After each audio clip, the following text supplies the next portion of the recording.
annaba har abada. Mai fifiko mai tazara kai ne za a gani sai matsayin bawa ya dadu.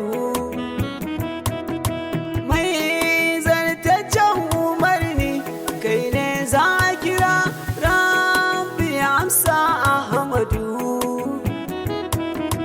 In an jabin da ka ce an biya samu rabo mai dorewa al'ahadu. In bawa ya yarda da kai sai ya zama sarki, in sarki ya ramu da kai mulki ya shura.